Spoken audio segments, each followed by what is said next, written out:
तीर्थक्षेत्रान्तर्गतः एकाशीति अधिकद्विसहस्राब्दे वर्षे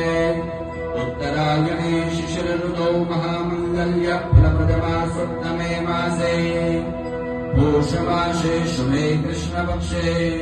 चतुर्थ्यां तिथौ योगे भवनाम्ने कर्णे शुक्रवासरान्वितायां